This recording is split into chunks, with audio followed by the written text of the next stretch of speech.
the African Development Bank launched the African Economic Outlook report today. It's a report which includes an original macroeconomic forecast for the region.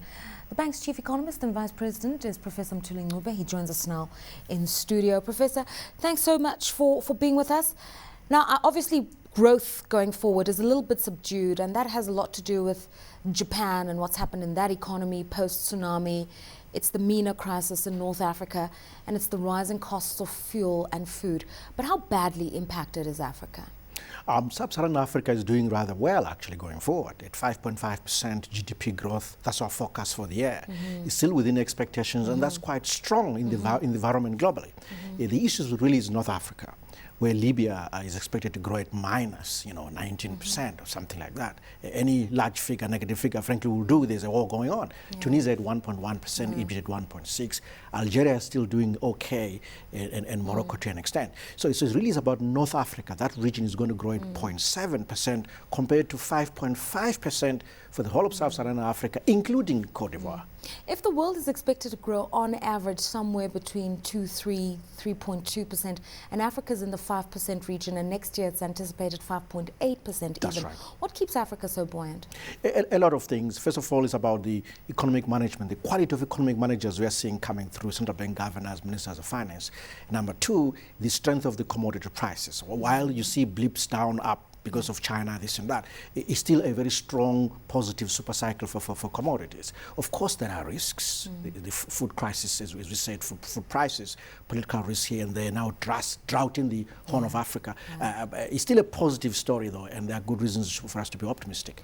Obviously, Africa has started to trade a lot more with economies of Asia and the so-called emerging markets, and that's pushed up the trade dividend for Africa. To what extent is that a denominator influencing growth? Yes, certainly the effect of China and India and Brazil, Turkey, Russia on Africa is fairly strong at the moment, particularly China, especially for resource-rich economies. It's very positive. I think the issue is how can Africa take advantage, can exploit that opportunity better going forward, but it's a positive story for Africa. And materially, how is Africa benefiting? Because, I mean, we're saying increased investments coming through from China. It's the #1 trade partner.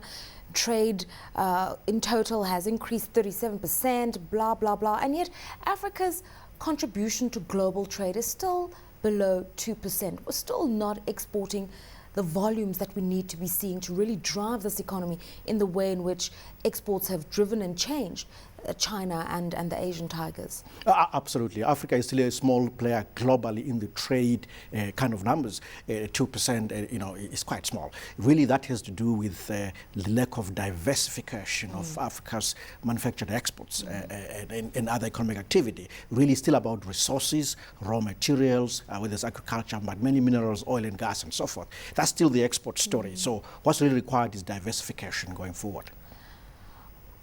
What North Africa demonstrated to the world is what happens when you've got a huge young population that's unemployed.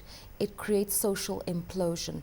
In some of the key economies of sub-Saharan Africa, that is festering as a problem. South Africa's got a major unemployment issue, and it's young people unemployed. Nigeria, similar thing.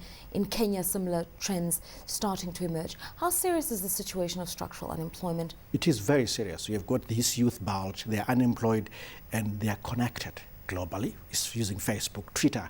They know what they want. They want the same thing as other youth in other part of the world. Of course, youth unemployment is a global phenomenon right now, but it's more serious in Africa. The ability to self-organize is something that leaders should look out for, to make sure that they must begin to do the right thing.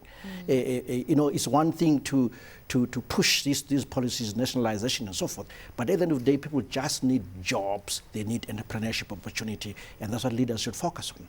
Are leaders responding to the problems as they manifest themselves? Because if we're talking about growth being predicated on commodity exports, the economy is not changing structurally, or is it? Absolutely. The economies are changing too slowly structurally. Although there are pockets of progress, such as Nigeria, for instance, where agriculture and services are beginning to be a big contributor to GDP. And that's just one story, and it's too slow in my view.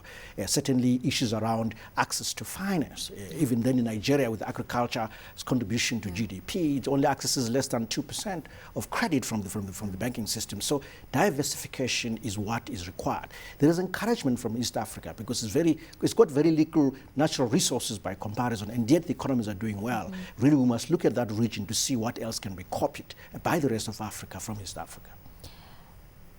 Experts say that the biggest problem we have in Africa is that leaders don't invest sufficiently in development areas. I'm talking healthcare, education. So whilst you're seeing a big push to revolutionize economies, the human development component is suffering, and apparently that's going to have huge bearing on the growth dynamic going forward. I agree with you. The biggest asset for any country is its people, and how it converts that raw material into a productive asset, into a knowledge workforce. So really investing in vocational training in good universities is part of the story, particularly vocational training where Africa has been particularly weak.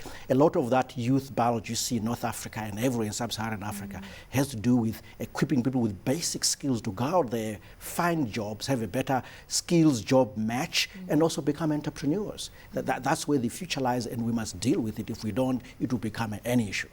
And are leaders taking heed of that? Not quickly enough, I'm afraid. Not quickly enough, but it should be priority for most leaders. But certainly, anything that they do politically has bearing. For instance, you've seen what has happened in Senegal, where there was a desire to change the constitution in a particular direction, and then people take to the street and object to it. That is part of the story. Infrastructure could be the make or break of growth, particularly in the near term, because it just speaks to the efficiencies of doing business on the African continent. I know the AfDB has prioritized infrastructure investments in a lot of the projects that you're involved in, but are you getting parity and partnership by way of government's contribution, private sector contribution? No, absolutely, we are getting very good partnerships from governments. What governments need in Africa mostly is capacity building for the public-private partnership government units, because we need these to be strong and credible partners to work with, then we can roll out the infrastructure.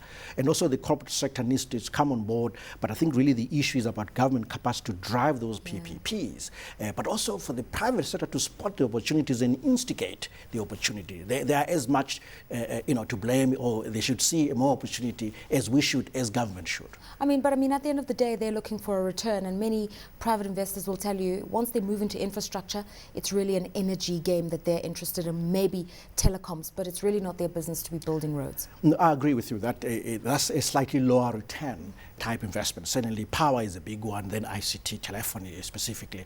But look, if deals are structured properly and careful around toll roads, although you could have pushbacks from time to time. We've seen here in South Africa with toll roads around Joburg, a pushback from the public wanting rates to be cut.